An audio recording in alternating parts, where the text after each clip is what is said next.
The topic left in 16th group elements is manufacture of sulfuric acid and its reactions. Sulfuric acid is manufactured by contact process. That is, first we have to convert sulfur into sulfur dioxide. That sulfur dioxide then to be converted into sulfur trioxide. That sulfur trioxide should be converted into sulfuric acid. So, there are three stages in the manufacture of sulfuric acid. One is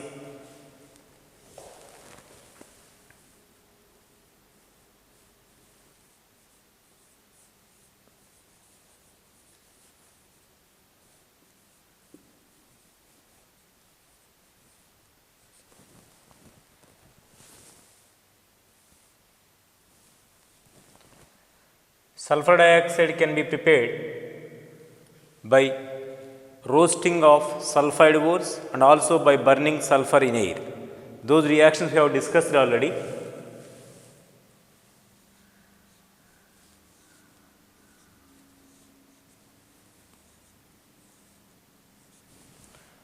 By burning sulfur in oxygen, we will get sulfur dioxide.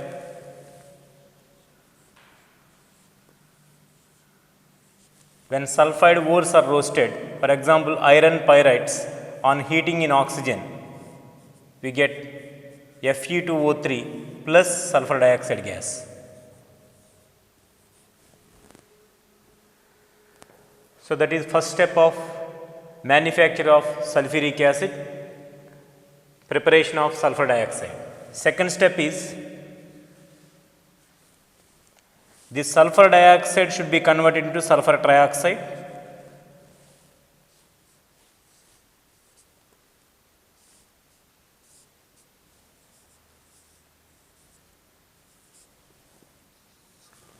And third step is sulfur trioxide should be converted into sulfuric acid. How it is, I will explain.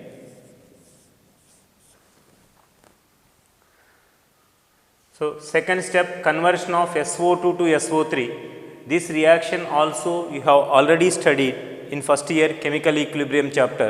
That is one of the applications of Le Chatelier principle. You know the conclusions of Le Chatelier principle.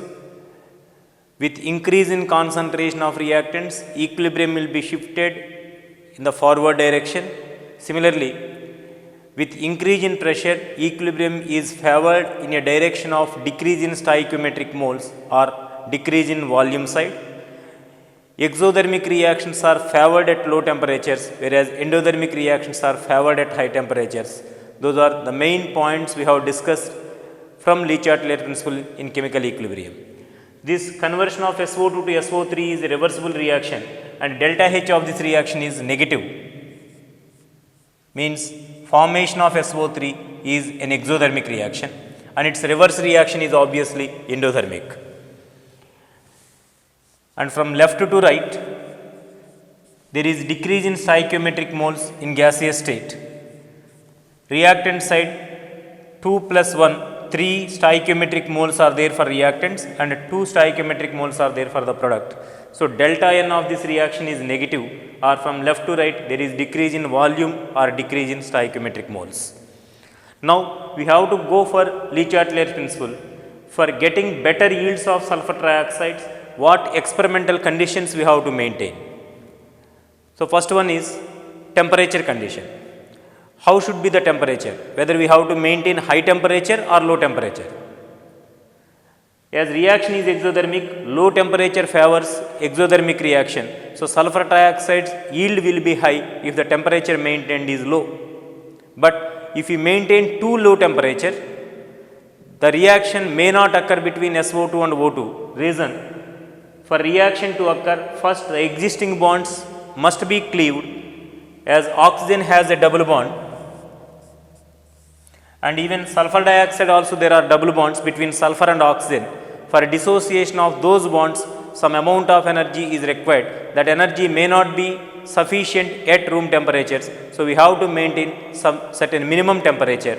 So, the optimum temperature to be maintained for this reaction is about 450 degrees centigrade or approximately 723 Kelvin.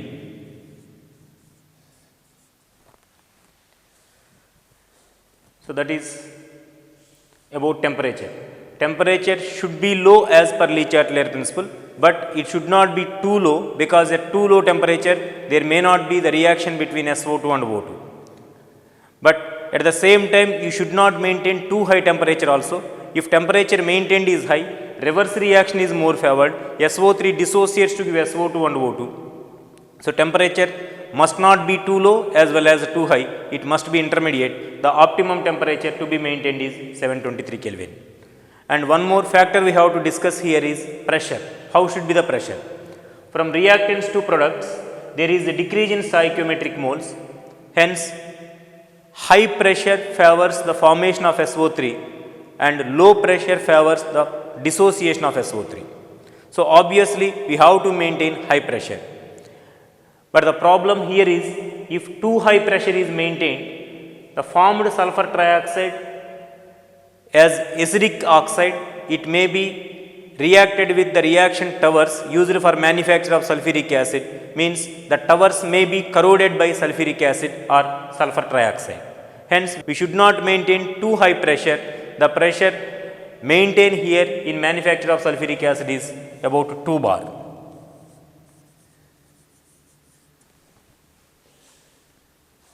And in order to get better yields, the formed sulfur trioxide must be removed from the reaction tank, means it should be sent into a tank containing sulfuric acid. So, for getting better yields of sulfur trioxide, the formed sulfur trioxide must be sent outside from the reaction tank, and from time to time you have to add sulfur dioxide as well as oxygen gas to the reaction tank. So, this is the principle involved in manufacture of sulfuric acid. In second step, for getting better yields of sulfur trioxide, we should not maintain too high temperature as well as too low temperature. We should not maintain too low pressure as well as too high pressure. The optimum temperature to be maintained is 723 Kelvin. The optimum pressure to be maintained is 2 bar pressure. Under these experimental conditions, when we are adding sulfur dioxide and oxygen to the reaction tower from time to time, and formed sulfur trioxide, if it is removed, we will get high yields of sulfur trioxide. So, that is second step. Third step is conversion of SO3 to H2SO4. So, in third step, first sulfur trioxide must be added to concentrated sulfuric acid which was already prepared to get another oxo acid of sulfur. H2SO4 plus SO3 is H2S2O7. What is the name of this compound? H2S2O7 is oleum.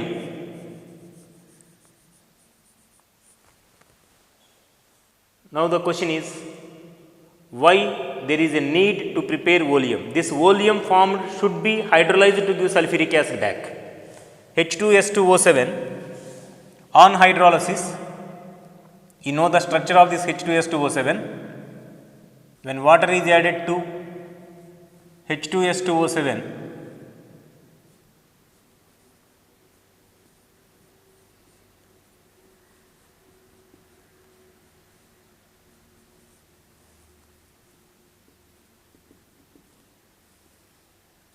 this SO bond will be dissociated,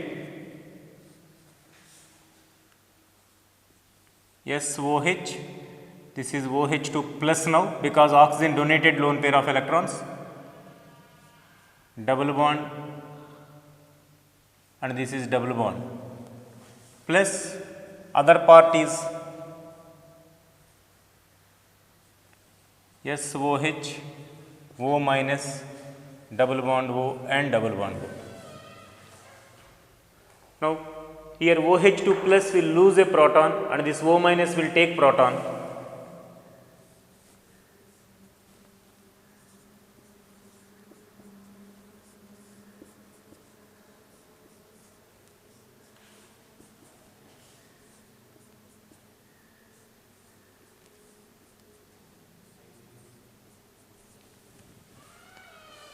Means 2 units of sulfuric acid are produced when 1 unit of H2S2O7 is undergoing hydrolysis.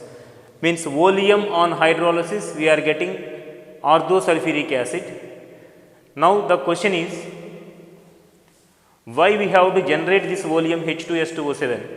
Even when SO3 is directly taken in water also, we get sulfuric acid. SO3 plus H2O gives rise to H2SO4.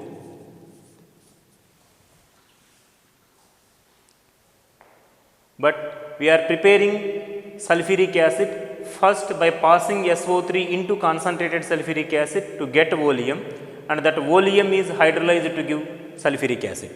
So, these are the three steps involved in manufacture of sulfuric acid. First one is roasting of sulfide ore or burning of sulfur to get sulfur dioxide. That sulfur dioxide formed should be converted into sulfur trioxide. Here experimental conditions to be maintained are already given. And one more point we have to mention here is the catalyst required in this process is vanadium pentoxide V2O5.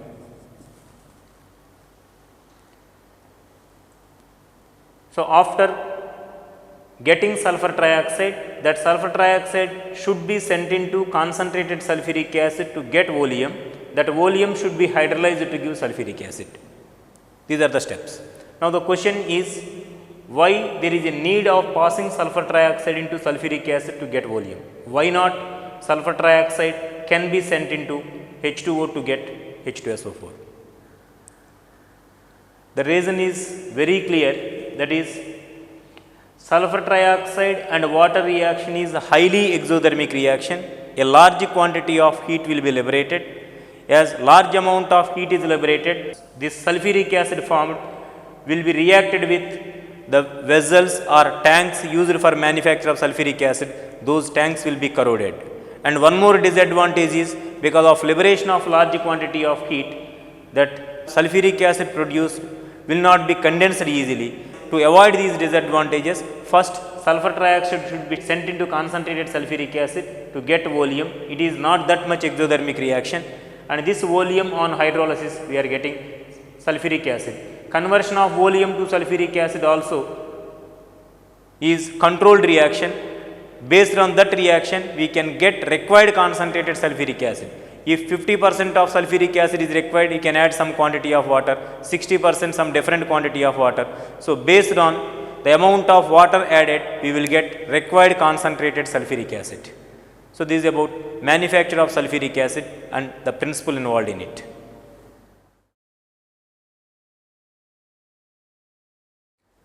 So, this is flow chart showing the manufacture of sulfuric acid. Here all the three steps we have discussed are showing in this plant. First step is preparation of sulfur dioxide from sulfur. Here in the first tank, sulfur raw material is taken, into that air is sent, sulfur mixed with oxygen of air to give sulfur dioxide, and of course some unreacted oxygen is also left over on heating.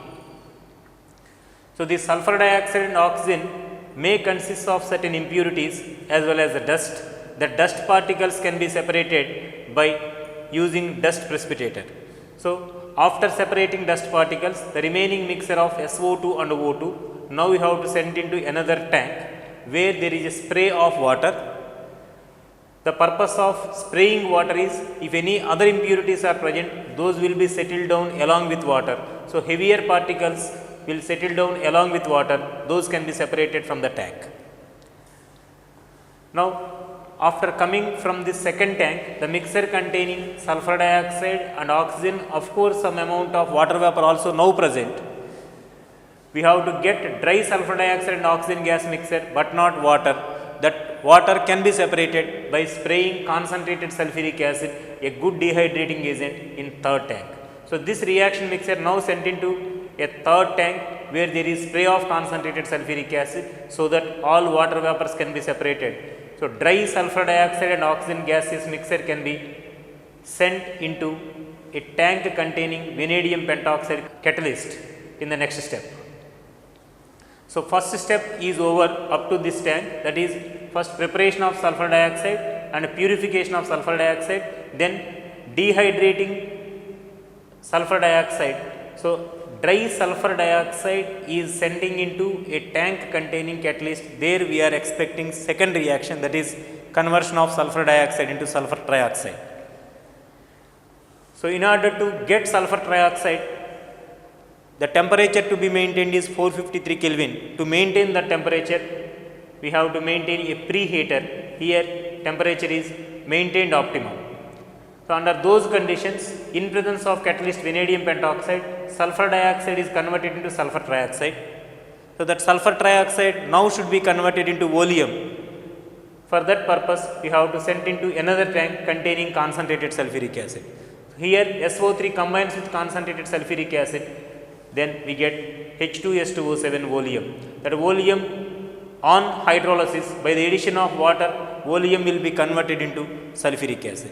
So this is all about manufacture of sulfuric acid by contact process. In this way, we may get about 98% of concentrated sulfuric acid.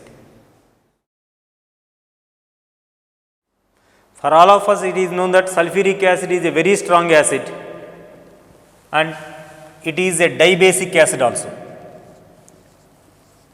H2SO4 dissociates to give H plus HSO4 minus, or in aqueous solution it will give H3O plus and HSO4 minus. For this step, dissociation constant Ka value is greater than 10, means higher values of Ka are indicating that it is a very strong acid. Next step of dissociation of sulfuric acid, HSO4 minus dissociates to give H plus SO4 minus 2. Ka is in the order of 10 power minus 2, some 1.3 into 10 power minus 2. So it is able to give 2 protons, hence it is a dibasic acid. If sulfuric acid is combined with a base like NaOH,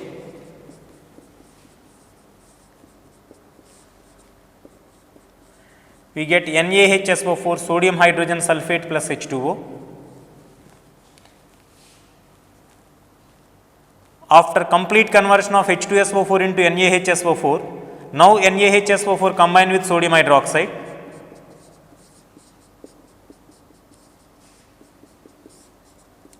to give Na2SO4 plus H2O. So total 2 moles of NaOH reacts with 1 mole of sulfuric acid to give sodium sulfate and 2H2O.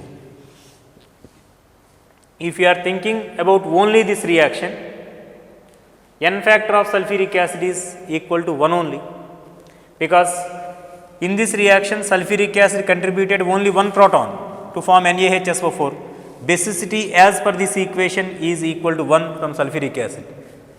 If you are writing the final equation, 2NaOH plus H2SO4 gives rise to Na2SO4 plus H2O. Here 1 molecule of sulfuric acid contributed 2 protons, hence basicity of sulfuric acid is 2. Means whether it is complete neutralization or half neutralization, that we have to think. Only for conversion of NaOH into NaHSO4, sulfuric acid is contributing 1 proton, monobasic acid. But for complete conversion of NaOH into Na2SO4, it is contributing 2 protons, N factor equal to 2 for sulfuric acid. And this type of salts formed are called acidic salts. And this type of salt formed is a normal salt.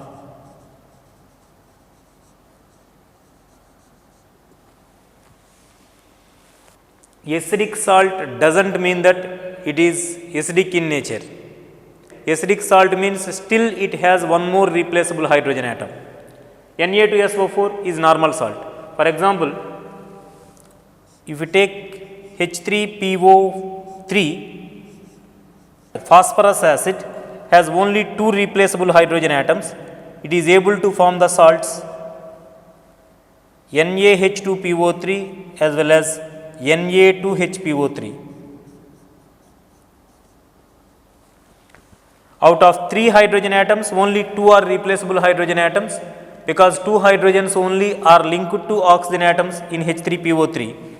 This hydrogen atom is non-replaceable hydrogen atom. So we can't consider Na2HPO3 as acidic salt, but NaH2PO3 is acidic salt, still it has replaceable hydrogen atom. So, whether the salt is acidic or normal, that can be known only by knowing the basicity of the acid, as H3PO3 is only dibasic acid, the number of replaceable hydrogen atoms is only 2, it is able to form two salts NaH2PO3 acidic salt and Na2HPO3 is normal salt. Sulfuric acid is forming two salts NaHSO4 acidic salt and Na2SO4 normal salt. Then sulfuric acid is highly syrupy liquid and it is less volatile. Because of low volatility of sulfuric acid, it is used in manufacture of many volatile acids. For example, hydrochloric acid can be prepared by the reaction of chloride salts with concentrated sulfuric acid.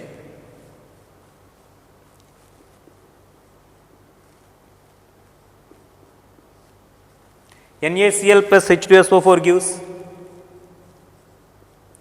NaHSO4 plus HCl.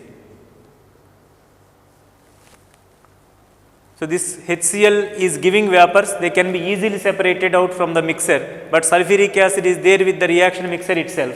So, sulfuric acid is used to produce many volatile acids, that is one of the uses of concentrated sulfuric acid. And of course, sulfuric acid is a good dehydrating agent also, which is used to absorb water mainly from organic compounds. For example, sucrose.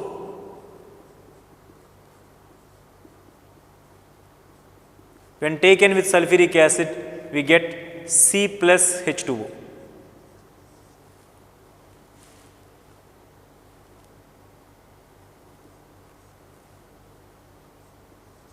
Here the role of sulfuric acid is a dehydrating agent. It absorbs completely water molecules present in sucrose. So, only carbon will be left over, which is in black color. Then sulfuric acid can act as an oxidizing agent also. In H2SO4, sulfur is in +6 oxidation state. If it is converted into sulfur dioxide, oxidation state of sulfur is +4, +6 to +4, decrease in oxidation state, it is reduced, acts as oxidizing agent. But that oxidizing tendency, oxidizing nature of sulfuric acid is intermediate between phosphoric acid and nitric acid. As compared to phosphoric acid, it is stronger oxidizing agent. As compared to nitric acid, it is a weak oxidizing agent. Some examples of oxidation reactions of sulfuric acid will be given to you. It oxidizes copper to copper sulfate, Cu plus H2SO4 gives rise to CuSO4 plus SO2 plus H2O. Similarly, it oxidizes sulfur to sulfur dioxide,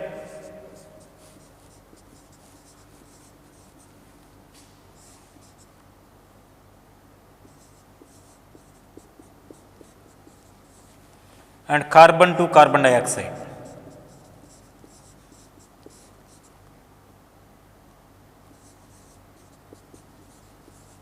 Balance all these equations. These are the reactions of sulfuric acid. So, these are all about 16th group elements. We have discussed the general characteristics, oxidation states, hydrides, halides, oxides, then chemistry of oxygen, formation of oxides again, ozone, oxides of sulfur, sulfur dioxide, oxoacids of sulfur, that is there in our syllabus. So, it is about 16th group elements.